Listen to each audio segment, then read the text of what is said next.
Okay. So, yes, I think we are good. So, hello, everybody. My name is Monday Young. I'm your international life and business coach. And today we are going to be talking about freelancing in France. So, I have Valerie Aston here with me today, who is a French business advisor who aids people to start their business in France. She does that one on one, she does that in group. You also have an online version. But today she's really just going to be sharing some of her wisdom and tips with us, the best way for you to be successful as an entrepreneur in France. So I would like to welcome Valerie. Hello, Valerie. Hi, Mandy. Thank you for having me. Thank you for joining us today. And I know this is a subject, it's like one of the most popular subjects on my YouTube channel that people ask questions about, other than visas. It's about how to become a freelancer in France. So I just want you to start off by telling us a bit about who you are and what you do and why you do what you do. Yeah, sure. So, my name is Valérie Aston, and I'm the founder of Start Business in France. And I help English speakers prepare, create, and manage their freelancing activity in France so they can focus more on the developing their activity and Okay. enjoying their new lifestyle. So, my background is I worked as a business advisor to French entrepreneurs for 10 years, working with many small local businesses, so consultant shops, restaurants, builders trade. And I Okay. did that for 10 years. And then I started doing a blog, writing about this in English, because my other half was English. And whenever we had a barbecue, people were jumping on me. How do you do this? Where do you get that? And so I Yes. wrote a few articles in the press, The Connection. There was one in Normandy where I am, which is called Le Rendezvous. And I got loads of questions, so there was Mm. a need for this. So I started the blog, and then the blog led to more questions, and that's when I started a business on this in 2009, and basically developed as a private forum. Then it was one-to-one calls, business registration, online courses. It's been 15 years this year, so there's still Wow, well, questions. bravo. Whee! And so, and I'm sure that it's ever changing, sort of the laws for freelancers in France and things like that. So I'm just going to start out with some of the basic questions. I would say probably the top three. And it's if you're even thinking about, let's say, becoming a freelancer in France, um, what would you say is the first thing that should be on your agenda? Well, the first thing is to really take some time to brainstorm that idea. What do you really see yourself doing long term? Especially people moving to France, sometimes you might have a two-step plan. There's a short-term plan to come over and generate some income, and then there's Yeah. more the passion project. So what is your longer-term project? What do you really fancy doing on the long term? Because you have to keep being motivated. So what drives Hmm. you to stay on the long run?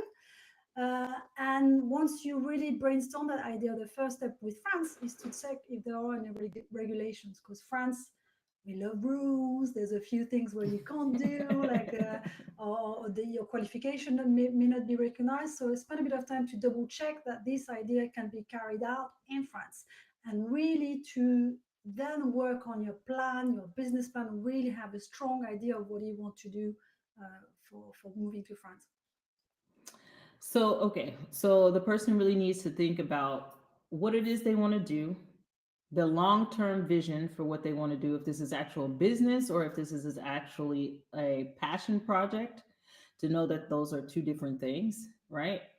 And to make sure that whatever activity that they want to do in France, what are the rules of doing that activity in France? That if it's actually allowed or if they need any sort of special, because some type of activities require special authorization. Is that what you're saying? Yeah, so for instance, if you work in the building trade or if you work in the health sector, there's quite a few things that you need to have your qualification validated or translated to Okay. French to make sure that it's validated. But sometimes it's just some project are tougher as a start. So for instance, if you're European, it doesn't matter because you have the Right. European passport and you can go ahead and create anything. But if you're from outside of Europe, you need a visa. So whenever you want to come and you come on a business project, you want that business project to be fairly easy, or fairly easy for the French embassy to say yes. Sometimes people have a longer term project as creating restaurant or cafe. These are the type of projects which are tough, not so much of the regulation, because they are heavy to do. There needs to be investments, you need some qualification, there's loads of rules. So that wouldn't be the type of project I would go for. I would go for an easier project. If you have that kind of two-step approach, my dream is to have my cafe. Short term, it might be easier. You might be a chef, or you might be working in retreats, cooking, Okay. which is easier to come over with this. And then once you're here, then you can look for the properties and the cafes and restaurants and look for investments that would be more feasible this way. But many people come over with a project which is still easy, whether you're going into consultancy, coaching, teaching, all those kind of activities are easy to start in France. They're easy to transfer. And I would say, I tend to say to people, when you look at your business idea, it tends to come from experience, from passion, or from a hobby. When it comes to from experience, so it could be the job that you're doing now that you might go freelancing, or that you're going to Okay. go, you might have taken some training and you've practiced and you want to go freelance. These are fairly easy to take and move to France. When Okay. it's passion, it could also be, okay, you are passionate about golfing, surfing, you're passionate about biking, and you want to do tours on this, so you want to teach people. For instance, I have a customer who teaches people to prepare for the surfing season, and he's got some online courses doing really well with this. So it could be passion as well, is to Okay. identify that and go for an easy project to start with. Okay. Okay. So I get a lot of requests from artists, people who want to come to France. They're a painter, musician, something like that, and their dream is to write their book in France, or to come over as a photographer or an artist of some shape or form. What is Does that fall under the freelancing thing, or is that a special?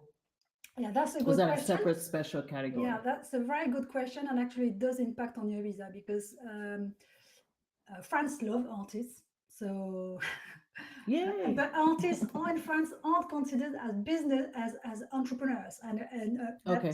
that's a very different approach, because I think if you think about the UK or the US, artists usually have that business vision, although they're artists. While in France, Yes. if you talk about business to an artist, they get really cross and they don't want to talk to you.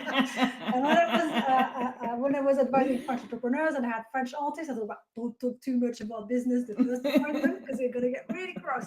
Yes. Uh, They have a very purist vision when exactly. it comes to art. I'm doing it for the art, not for the For money. the love, for the love. Yes. So yes, that's interesting, because basically, if you're really an artist, and for instance, you're a painter, you use sculpture, you've been recognized in your field, you've done exhibitions, and you're coming to France, and that's what you want to be working on full time, you're going to go for a visa artistic, which is different.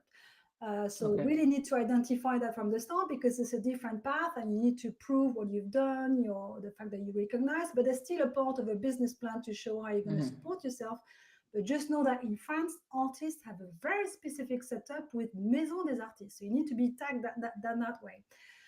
But some activities to us aren't so much as seen as artistic. So, for instance, if you're doing a photographer, there could be the Okay. pure artist who's doing unique shots or limited series, and then there's the one who's doing more like wedding photos, family photos. And to us, this one is a business. So for this one, you would go for a business visa. And sometimes when people are looking at the artistic project, it could be a mixture of two. They could have one business idea to generate some income, and the Okay. artistic is more like a secondary activity that comes on later, or that isn't necessarily the income generator. So we have to see which one brings the most income, and based on that, we will go for business visa or for an artistic visa.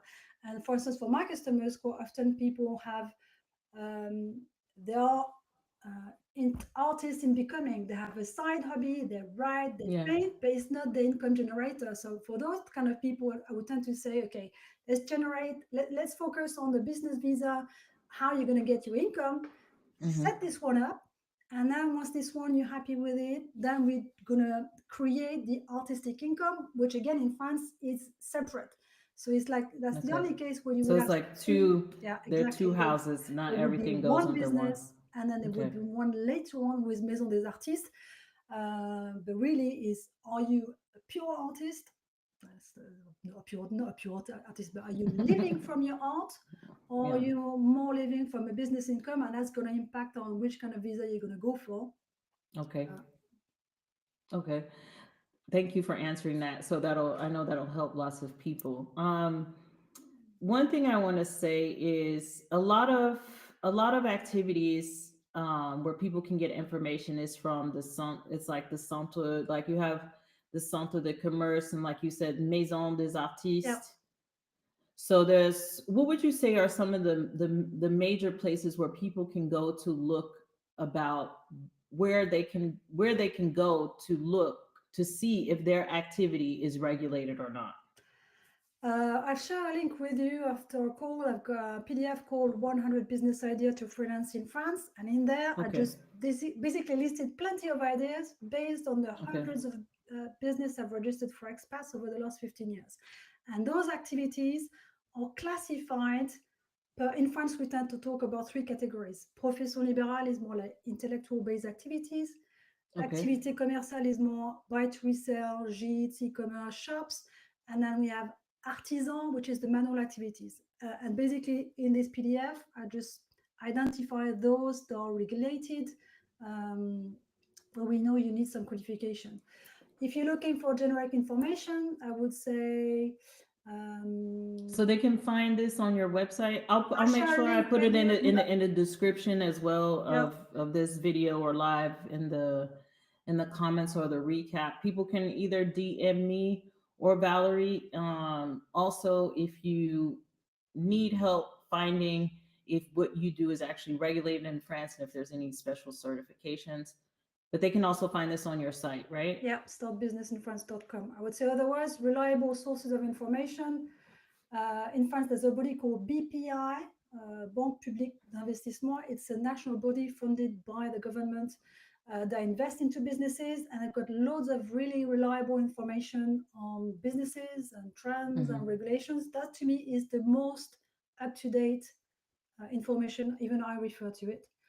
And I think there's a website from URSAF called mycompany.fr. It's Mm-hmm. also in English, and in there you've got some information and you've got some tax simulations. But don't scare yourself too much with the tax simulation story. Focus on the business Everybody's like, idea. taxes, no. Focus on the business idea, and then get the help from somebody else to help you assess what is the best business structure, business tax for you. Because sometimes when you start looking into this, you scare yourself where you're looking at things which could be you in 2-3 years Mm, time down the line. okay. And so when it comes to, because also I get a lot of people, of course, who are coming from or want to come from abroad, come and live and work in France. So is starting a business in France a leeway to getting a visa? Yeah, I would say this. To me, it's a very, I wouldn't say easy, but it's a very good way to stay in France on the long run. And Mm-hmm. you don't necessarily need to have been freelancing before in your own country. So, for instance, you might have been an employee and still Okay. manage to get a business visa to come to France. And I have lots of customers for whom it's the case. It's their first experience as a freelancer. Mm-hmm. However, they've had experience in the field, or they've been testing it in their own country, or they've been qualifying for it. So as long as you have a clear business plan, that could be a nicely way to come to France. Depending on the type of visa you go for, it might be 1 year to 4 year. But basically, once you're in France and you have the business is going to help you stay longer, because you're going to renew your visa based on the fact that you have this business and it's covering you, is giving you a health cover, you're paying taxes.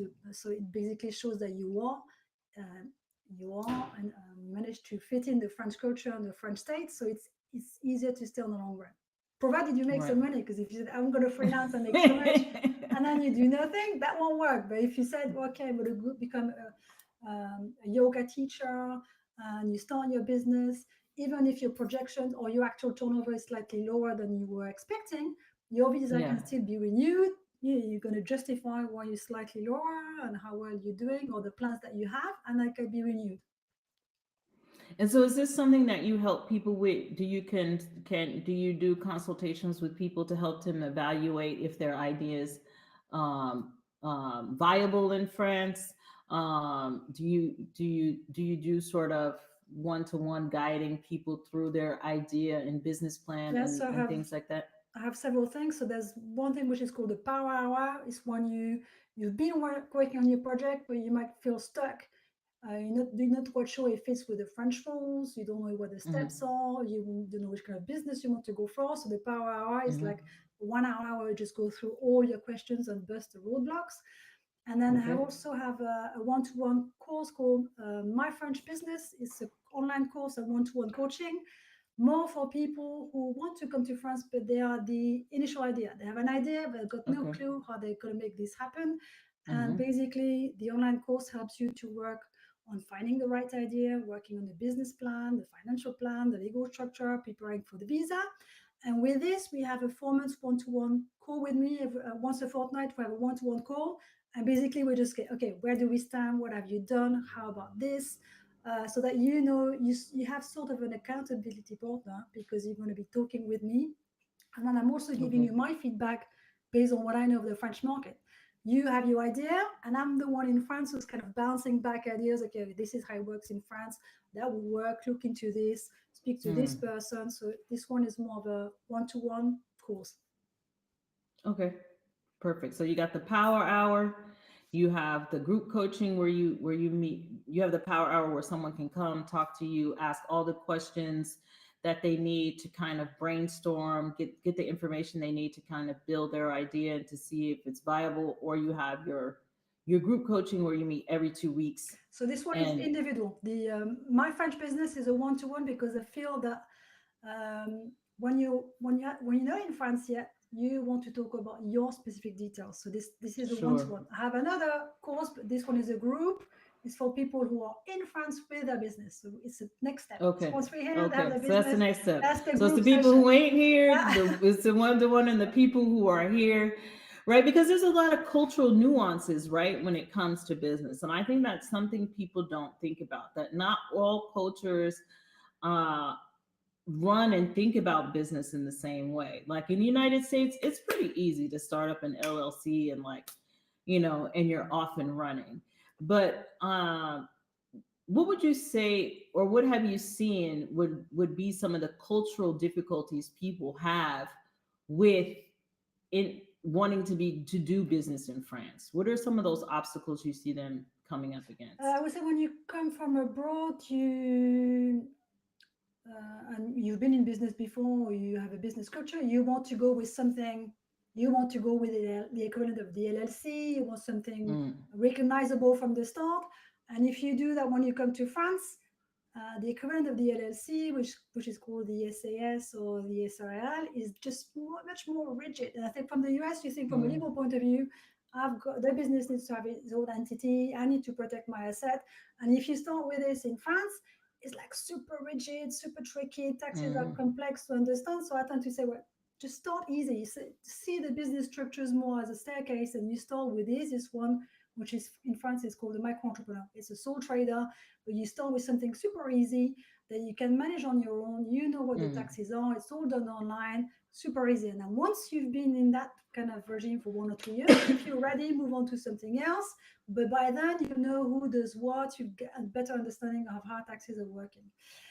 And the second thing is that people coming from abroad, especially from the US, you think things are going to go super fast, and in France yeah. it's like, And it ain't. It is you not. you gotta hit the It brakes. is Hit the definitely brakes. not.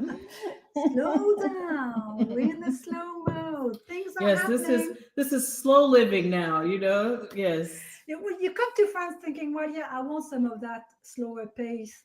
But Yes. it's a bit of a shock to the system business wise Mm. when you You think, need to make money too. Some people are they need to be making money at the same time. yeah, so people think, okay, that's going to come super fast. And we can register a business, especially with micro entrepreneur, it goes fast, but then the paperwork that comes behind is super slow to come. So as long as you have your business ID number, which is called a SIRET number, you have this, you can start working, start invoicing, start working, no issue. Don't think that they're going to be two pieces of paper saying, go ahead, work. You have that threat number. I'm telling you, go ahead and work. Just know that behind that, for one, It's a two, lot of 3 months, you'll administration. have some paperwork coming through the door and you'll have to handle them. And you have time to do it. Sometimes, for instance, you get things wrong and you're going to fix it. And that's going to take quite some time to fix because we're on postal mail, we're not on email. So, Yes. I mean, I think so. I advise a lot of freelancers. I work with a lot of freelancers, and I try to, the standard for any business before you start really making money and be able to take care of, bring home a salary for yourself, the average is 2 years. Like when you tell people that, that kind of freaks them out. That doesn't mean that you're not making money. It just means that by the time you get through the process of what it takes for you to invest in setting up the business, the time that it takes for you to market your business and services, the time that it takes to deliver the customer service, the after service of your service, and then the time that it takes to do the invoicing, the accounting, and the taxes and the social charges. I think people think you may have a service, but a service is not a business. Is what I have, and trying to help people understand that even if it's a service, and to give that service is quite simple, it's the back office stuff that takes the majority of the time. You may spend 20 to 30% actually delivering your service, and 70% of the time actually dealing with all the moving parts to your business. um and I Go ahead. yeah, I think that's very true. When I was working with French entrepreneurs, we used to say that for you to become full entrepreneur, it takes 1 to 3 years. First year, you're launching your idea. It's not that the French system is complex, it's just as an Mm, entrepreneur. First year, you're launching your activity, you're testing your products and services, you're networking, you're getting known. That takes 1 year. Second year, you start to be more of an entrepreneur because by then you've had a full year of numbers and you start thinking, hey, wait a minute, I work hard. How come I'm not bringing enough? So you start looking at what those numbers mean, your expenses, what you spend money on, what you can improve, your conversion rate, so you start to looking into those things. And by the time you reach your third year, you are definitely an entrepreneur because you know about delivering your services, but you also mm, manage the back office and you also work on your strategy. And to me, even when you start, you have to think, you have to see the difference between working on your business and working in your business. So on the day to day, you work in your business by mm. serving your customers, delivering your products and services, but you also have to make sure you keep some time to work on your business. And working on your business is not just doing the invoicing. There is Yes. some admin, there's some invoices, looking for the right tool to do your invoicing, to do you have to keep some time to do some marketing, to network and so on. So you have to be able to work on all of those. And sometimes when you forget to work on, when you just focus on your business and working in your business and not on, then you're going to suffer from it in 2 3 months time because you will have served your customers, Mm, but you'll have nothing to work on after. And I think you have to be careful for people, for instance, who provide services and consultancy. Even when you're super busy with your customers, you have to keep an eye on the longer term. How do I generate more customers than later on once this mission is sure. finished, so you don't have a huge gap? Because if you wait for the end of that mission, it might take 2 to 3 months after to find that next customer. So you have to be able to have several hats to work. We're serving your customers, looking on the admin side, looking on the strategy, looking on the marketing. But that's very much true. And it's true, it also takes probably 2 years to get there because initially, Yeah.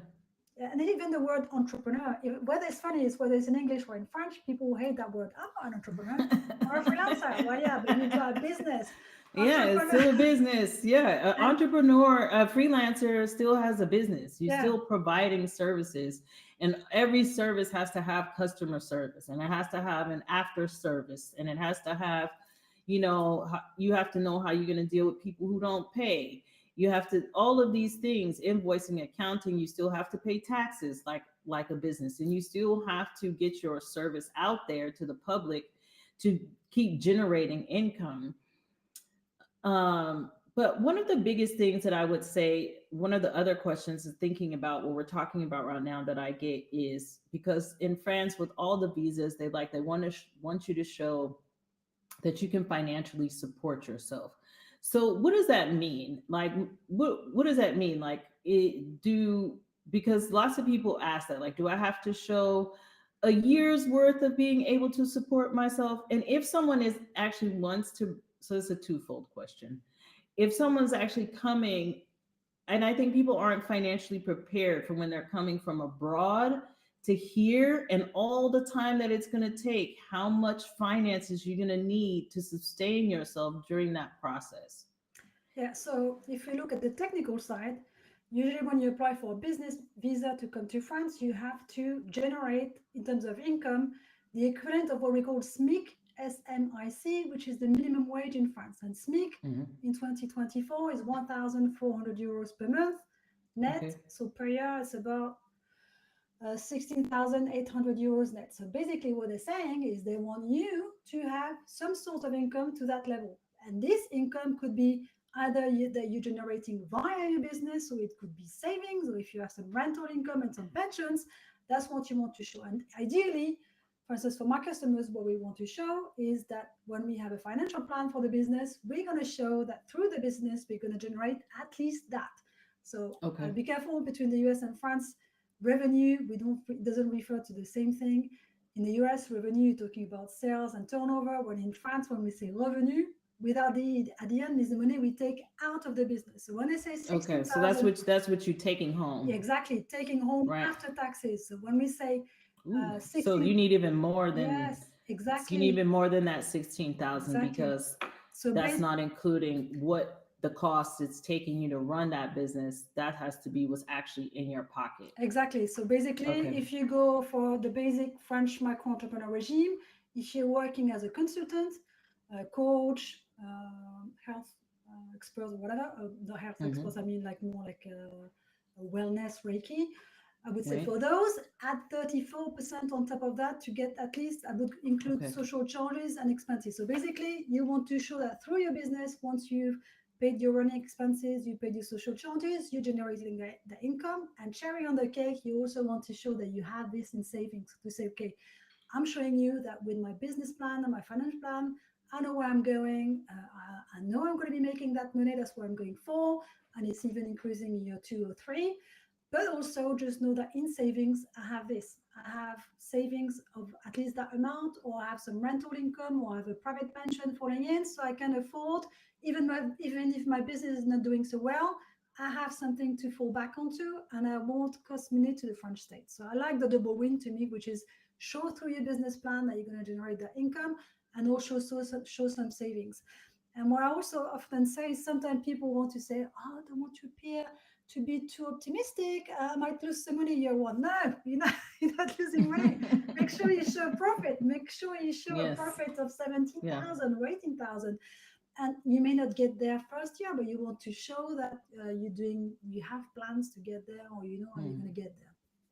And if you don't, show So your savings, enough savings. so would you say the minimum savings to kind of help a successful candidate would be around what, like $30,000 to get started? How much did you say? 17, 30 or so? 30, I said 30. 30 is a lot. 30 is a lot. Yeah. So 18 would be 18 enough. would be you showing that you have this. You're showing you have the minimum wage. So as Okay. savings.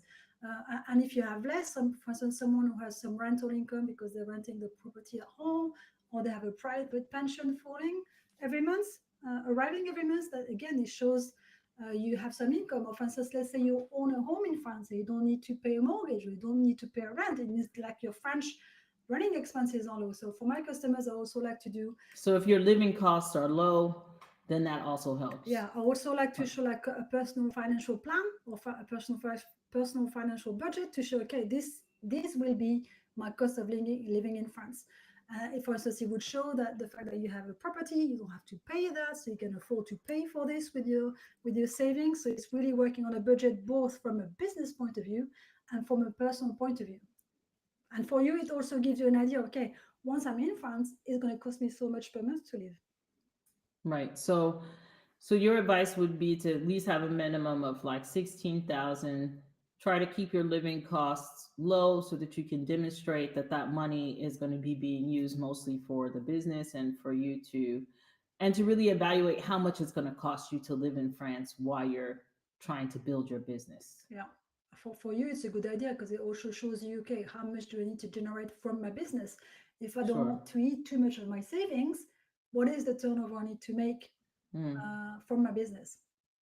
right. And let's say you're broke. Let's say you're struggling you're a struggling entrepreneur.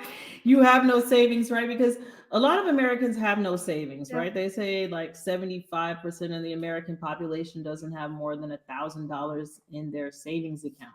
So, what is someone, but but your dream is still to come to France and to teach yoga or whatever it is your thing is. What happens to, is there an avenue for people who don't have that type of money in their bank account? So I would say in your case, you need to have a really strong business plan. Come over with contracts. Okay. So you again in that case you might look back at your initial idea. If your dream is to become a yoga teacher or do yoga retreats, but short term or before you were working as a marketing consultant or programmer, why don't you come over working like this as a freelance marketing consultant or programmer to generate some income and come over with contracts, and then longer term you're going to transition to that second project that you really love. And really in that case, for instance, if you come over and you might subcontract to former employers or for people from your former professional network, because those would come as letters of recommendations or potential Mm-hmm. contracts. And in that case, you may not have savings, but you come in with money. And that would Right. be a big plus. So in that case, I would say come with strong proofs that you have found those That you contracts, can actually, yeah. because that's what's going to make you live. That's what's going to allow you to work from France and cover your costs. Okay. And if you, so I would say one of the other questions I get a lot is, so let's say I'm already like working from home in the United States and I can say work from anywhere, like the place doesn't care. And do I have to, so if all my contracts, let's say, are outside of France, how does that work if I want to live in France? Do I have to start a business in France, but with the overseas contracts? How? It depends from what you're doing, and it depends which kind of visa you're applying for. If you're applying for a Okay. business visa, once you're in France, you need to have a business structure here. You can't say, "Oh, I'm coming on a business," and once you're here, you're not doing it, because Right. that's what you say. You ask them to become a French resident, therefore you need to have a tax structure here, and it also depends from the activity you had abroad. Is the activity that you're doing the same? And in that case, you're just taking over, you're going to shut one entity in the US and you're going to restart from France with just a different entity? Or is the US business already up and running with employees and you remove yourself basically from the day-to-day running and you're going to have a new activity in France? Because usually once you say you're in France, it's difficult to keep a business abroad unless there are people running the business for you. So for instance, let's say in the Okay. US, you have you're doing some drop shipping or you have an e-commerce shop and you have employees doing handling the shipping and so on. Once you're gone, you're going to Right. take yourself off the payroll and just remain at the director, and you can manage that remotely and pay yourself through dividends. But then you might create a new business in France doing something else. um, but So if can in you be in France, have a French business, but all your contracts are overseas? Yeah, Is that that's possible? that's what happens to most of my customers. They're living Okay. in France, but their customers are outside of France because that's where the Okay. network was. The only thing I would say is when you apply for a business visa, I would still put a spin on the fact that you are going to try to look some French customers, or you're gonna show how you're going to bring something to the French economy. Yeah, But because that's most, important, yeah, right? Demonstrating that you are actually going to be investing in France. Like they're actually wanting to create economy here, right? they That's want like you one of to the. fit in and they want you to bring something. So when you do the cover letter, you're going to put a spin on this, where you bring it to the French economy, what you're going to try to do locally. Although Mm, eventually, quite likely not to have that many French customers at all. But initially, it's important to mention it, or to, you have to spit on The vision of spin on how the you're vision incorporating exactly. that into France. But eventually, most of my customers, whether they're working in consultancy, programming, marketing, the reality is that the customers are outside of France, and that is fine. It's just fine. You can Mm, do that. But you mm, can't be in France and be an employee of a foreign business, because in that case, the French government will say, okay, well, you are an employee in France of a foreign business. You should be paying taxes. So you want to remove yourself from the payroll, and you want to have a okay. clean cut. If you were So one you not business, have a double tax yeah, situation. if you were a Right. one person business, really what's going to happen is you're going to shut down the business and you're going to restart it in France. It doesn't mean you say goodbye to your customers. You just say, okay, I'm moving to France, so now I'm The going to invoice structure. you through to a new French entity. And if your customers say to you, well, yeah, but I don't want to pay into a French bank account, that's fine to have a foreign bank account. It's just that when you file your French taxes, you will say, I have these foreign bank accounts which are used for my business. Right. Okay.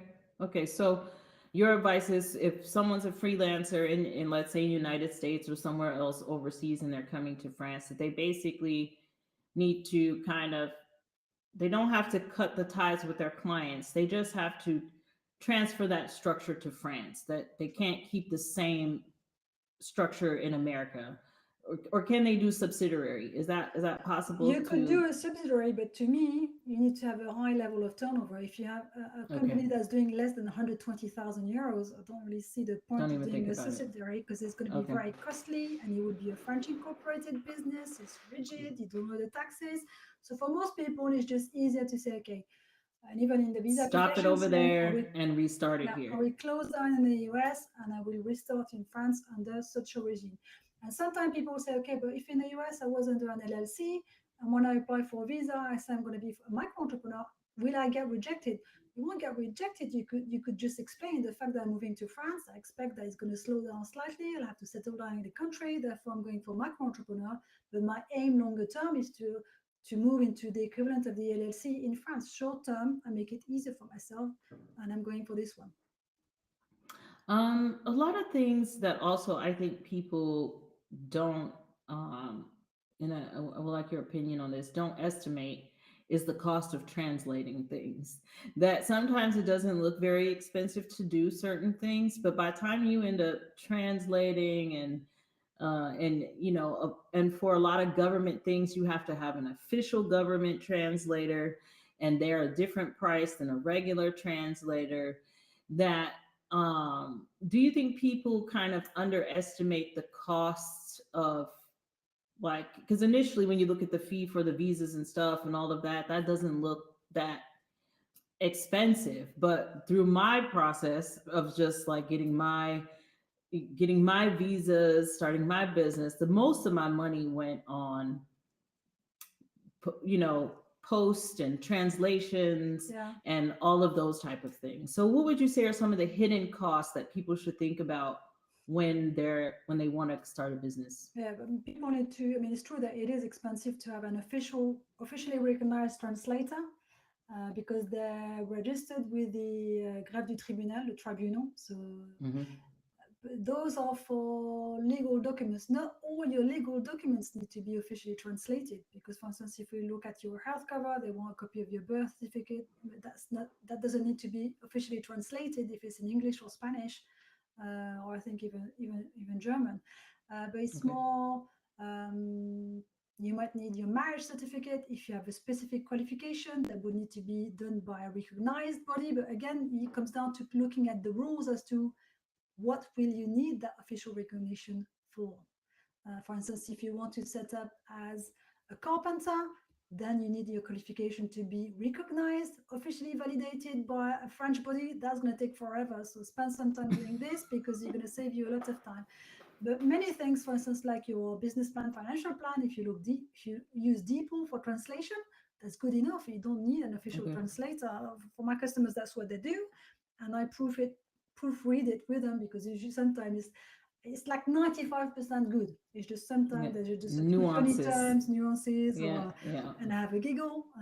But otherwise, it's 95% good. It's more if you change your name. People who might have changed their name, for the health Right. cover, that's going to be a nightmare.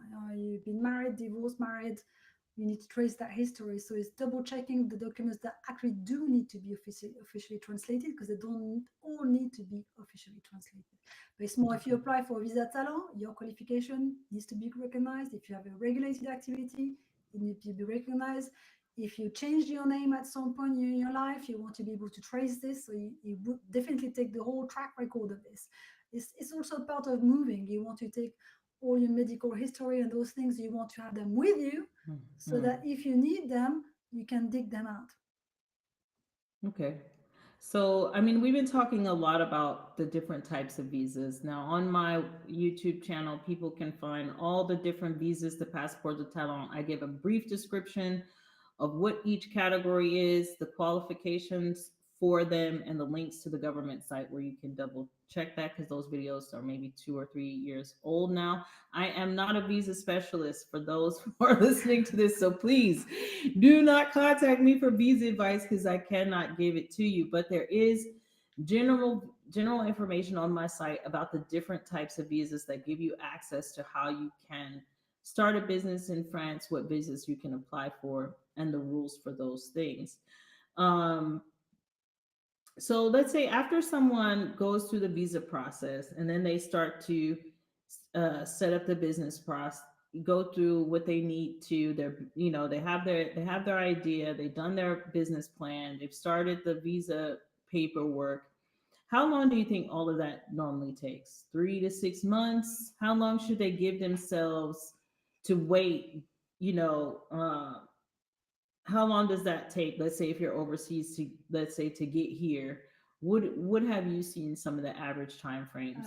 It go from 3 months to a year. It depends of how much Okay. background work you've done. The more you work on the earlier you work on your business project, that's going to save you loads of time, because basically all that background work, you're going to be using it for your visa. And also, once you're in France, you're gaining so much. I know at the time it's painful, but once you're in France, you're just so Hmm. ready, because you've done all the background work. It's more a question of, okay, let's get registered and let's hit the ground running, because all the hard work has been done. So I would say 3 months would be somebody, they work all, the business plan is ready, financial plan, they've got contracts to go for. It's more admin, applying Hmm. for the visa and coming over. While somebody who's just thinking, who just decided over Christmas season to come to France, that might be 1 year, just to give yourself, because there's so many other things to prepare. Like, what do you Hmm. do with your current life? Do you rent your property? Do you sell it? Do you And you store have your to find a stuff? place to stay in France, which is Where not about? always the easiest thing. Exactly. Yeah. Where about do you want to live in France? And just that as a, if you're with your other half, is where do you see yourself Hmm. living? That's one tricky thing. Are you a towny person? Are you a countryside pumpkin? Do you want to be by the mountain, by the sea? What do you need? And it's why it's interesting for people to work with you on their vision. Is what do you want your future life to look like? Yeah. What do Yeah. you want Yeah. to be experiencing? What other things do you want to do? Because that's going to have an impact on where you're going to be living. And it might seem as a small thing, but I have a But couple of it's not. customers who have had a visa, they're in France, and they still don't know where to live.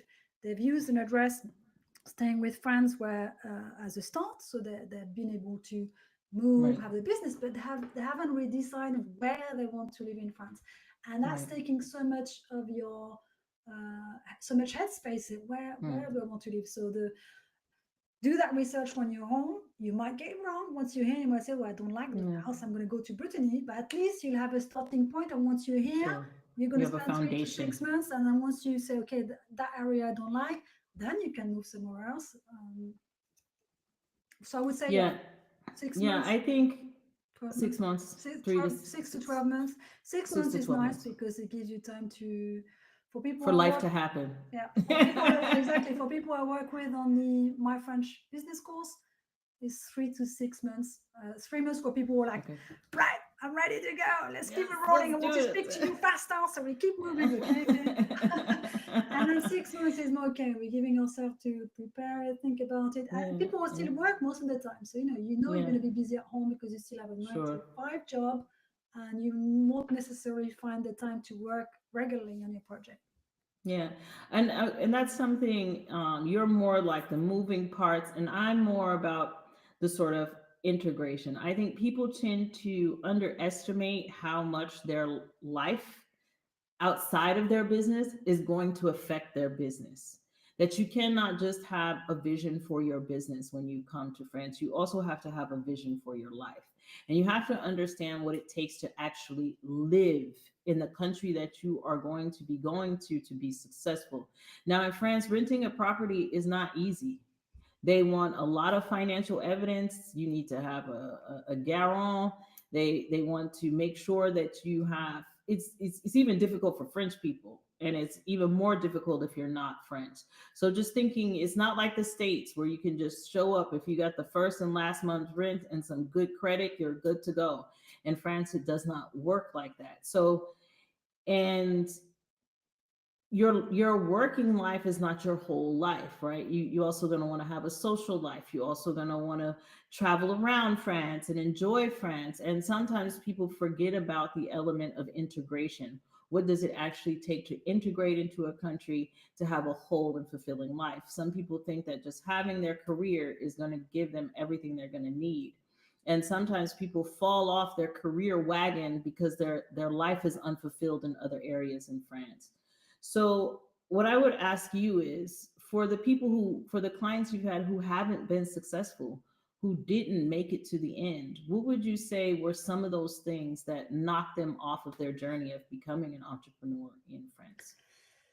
Um, so I would say that it tends to be people whose integration didn't work well.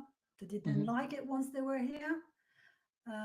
They felt isolated, uh, or they had to go home for personal reasons, looking for somebody in their family.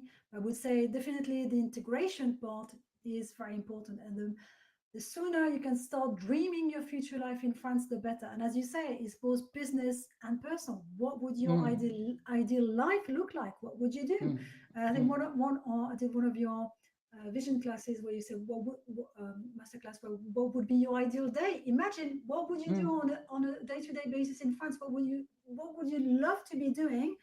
And start dreaming about it. And also as a family, how do you see the impact of this for your other half, for your kids? How would it impact the place that you have to choose to live? What does your other half like to do? Are they an outdoor person or they a very sociable person? What do your kids want to do?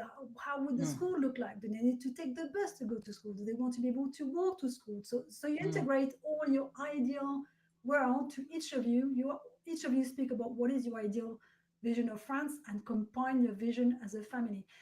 But for people in my customers, I wouldn't say people fail. I would say people move on. Some of them think, right, France doesn't match my expectations, or mm, they initially plan to come to France for 2, 3 years and then moving on to somewhere else because sometimes you follow your other half who has a career opportunity in France and move on.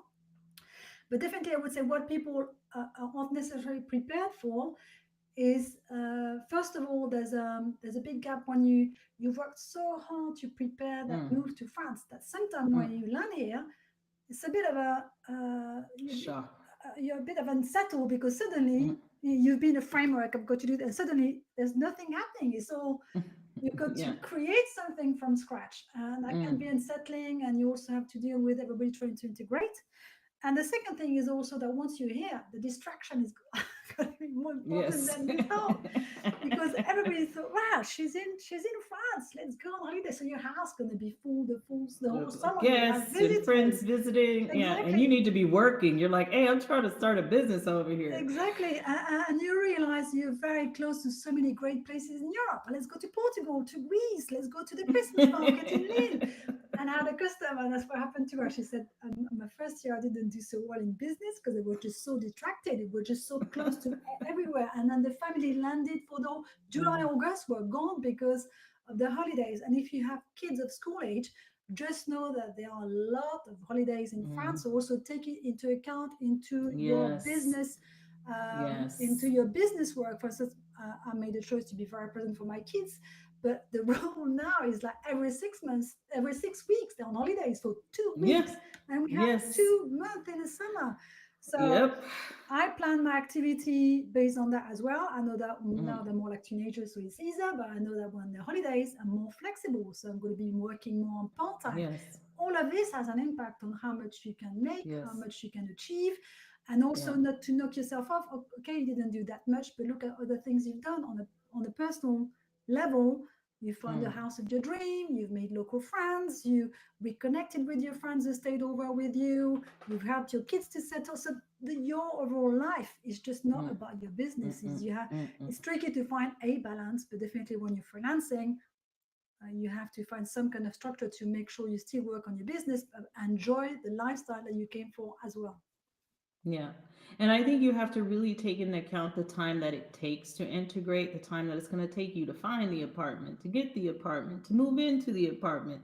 If you don't know the language, that's another thing that's going to take time, especially if you're starting a business in France. All that administrative work is going to be in French. So, how are you going to handle all of that? Reading documents, filing papers, speaking to people on the phone. You're Um, scaring people and off. no, no, but I don't want to scare people. I think that if you know what you have to deal with, you can prepare. Yeah, exactly. And like Yeah, you were saying, the more prepared you are, if you don't know what the challenges are going to be, once they happen, you're going to be completely thrown off guard and it may demotivate you from actually getting to where it is you want to go. But if you think about this as a whole plan, along with your business, also your life, that yes, I'm going to have difficulties maybe with the language in the beginning. So, how can I support myself in that way once I get there? They may need to ask you, is there someone who helps read documents? Is there an association or a different out service that I'm going to need to support me during the 3 or 6 months or a year that I'm learning the language? That I just think that for success, that you can't just dream about the floating cloud part, that there are going to be challenges. And if you know what yours are, you can set up a support system for yourself before you even arrive in France. Like, what's happening in the community that you're going to? Where can you go to meet local people? Where can you find local help? If you have all of that, then when you get here, you're not like scrambling around trying to do all those things. You can actually enjoy the process. So I don't think people should be afraid of the things that are going to be challenging. You just set yourself up to have the tools to navigate that challenge as smoothly as possible and to cause you the least stress possible. And I think burying your head in the sand and pretending that those things don't exist are the things that can actually delay your dream. So just be prepared for there's a yin and yang to everything, and you have to be prepared for both of those so that you can get there quicker. Because if you're not prepared, you get all those setbacks. But if you thinking about all of those things in advance, you can prepare yourself and you know what's coming through the experience of other people, listening to YouTube videos of other people's experiences, and really setting yourself up for those challenges that are going to be there so you can be successful. exactly. If you So, if you take off the tinted glasses, you're yes. better prepared, and you can enjoy the journey as well better, because okay, Mm. there will be I will be That those knocked down trips to sometimes. Portugal and Spain and Ireland and Yeah, all of those distractions and cheese markets that are going to throw you off your path. You'll have the time to enjoy those if you set up for the yeah. challenges. I think So, it's what's quite nice as well is to start thinking about when you say start looking into those communities, look at the YouTube channels, look at the Facebook groups, so that it starts giving you more of an insight of what it looks like. But also when you mm, land, also try to join some local networks. Even if you don't mm, speak great French, think of 2 or 3 different networks. To me, it's like there's the network of English speaking freelancers, and yeah. there could be, if there isn't anyone, just even create one for you with people nearby so you can talk about business in your Mm, sector or in English. There's also a lot of French networking events for freelancers. Go to those. I know they're yeah. scary, but maybe go for a friend. But there's a lot of apéro entrepreneur where they meet up in a co-working space or a bar and you meet with local Mm, entrepreneurs. Just from a social point of view, that would be great because you just yeah. practice a little bit your French, and then they're going to share your network, or they're going to introduce you to an accountant, an insurer, or you're going to meet people who have their own businesses, and that's quite nice. And Yeah. also from a personal point of view, also join groups that reflect your area of interest. So whether you're a keen Yes. biker or you love sport, Mm-hmm. go to a local club. If you're a parent with the school, you have what is called the APE, which is the Parents Association. Go to those because you'll find people who are super friendly. And for Yeah. instance, as a parent, the APE is the best way to get friends because you'll have to organize things for school, and they're generally generous people. So try those different networks so the loneliness doesn't Mm. settle in to Yeah. start with. So you always Yeah. have to do, so you're gonna have to push yourself to come out of your comfort zone. So a bit of a pain to start with. And not long ago, I was talking to a customer. We were saying, "Oh, it's a bit like dating when you go to a Yes, it is networking event." exactly like dating. But then you're gonna meet some great friends. Yeah. They're always a nice support. I know you might meet 10 people out of those, just one you get on really Mm. well. But then you might go for coffee again. It might be a French person you might meet, or Yeah. you might pop around to their shop, and that's just And help. just know you're not alone. Like you will not be the first person who's trying Exactly. to start a business in France. And if you can meet some like-minded people that will really help to smooth any stress or anxiety you may be having when you know other people are going through the same things and you can support each other. So support is one of the biggest things. So that's what I want to talk a bit about too as we're coming to the end of the hour now is I know on your website there is a lot of information that you give freely in the articles and things that you have that really help to support people. So can you just tell us a bit about what people can find on your site that can, help them to really start thinking about the idea and even before they come to work with you or anyone else, how they can start to really prepare themselves for that journey of becoming a Yeah. freelancer in France? So on my website, so startbusinessinfrance.com. So as you said, I've been writing for 15 years about creating a business, but the first resources you could use if you're really starting, so that 100 business idea, because beside the ideas, you've got a Mm-hmm. series of 5 to 6 emails where I start giving you some ways to work on your project. There's a playbook to outline your project. I'm talking of business structure, so you really have the keys to start working on your own. I also have a challenge that people can take more if they think, okay, I want to freelance, but I've got no clue whatsoever. And the challenge helps you to work on this, brainstorm, use the Venn diagram to find some ideas, the same thing to get you started. And then in terms of services, sometimes people have more roadblocks. I would say look at the power hour. So if that's what you're looking for, then if you want more like longer term support, you have the My French business course. And just know that once you're in France, I'm also here to help you create your business and to manage your business. So this one is more as a group because I find it more enticing Mm. when you have the other people that share the problem. You think, oh, I've got that Sure. problem as well. Oh, I didn't know Yeah, I had because that sometimes problem. you don't yeah, you didn't even know what you're supposed to ask sometimes. Yes, And you're like, you hear somebody else say it, you're like, yes. exactly. And it's also Mm. nice because you have other freelancers, so you can also see. Usually, when we had our live monthly Q&A this last week, and I could see them in the chat swapping tap tips on banks and so on. So so Yeah, funny. that's great. And yes, and so you also do some lives where people can ask you questions. So can you tell us a bit about Yeah, that? so I also do some lives on Instagram. So it's on a Friday at lunchtime. If you want to pop in, ask me some questions about this. Hopefully soon I'll also do the live on my YouTube channel. I haven't looked in the Mm. tech yet, but so it's Friday, 12 o'clock. You have a question about moving to France, business idea, just throw the ideas. I've worked as a business advisor to French people for 10 years, 15 years Mm. for Expat. Mm. So I just know a lot of stupid stuff, whether it's some rules, structures, Yeah. or whatever. You don't know where it comes from, but it's just because I've been calling so many people to get. Yes, yes. You got 15 years of So it's a experience nice way doing just it. as a startup to say, okay, right. Yeah. And so where can they find you on Instagram? Can you just give us again your So on social handles? Instagram, it's at StartBizFrance. It's the same handle on YouTube. On LinkedIn, it's Valérie Aston. So I'm mostly on Instagram, YouTube, Okay. LinkedIn, Facebook. Facebook. Not so much. I'm there, but Uh, if you want to chat with me, it's just easier through Insta or through LinkedIn or through my email. okay. Okay. Great.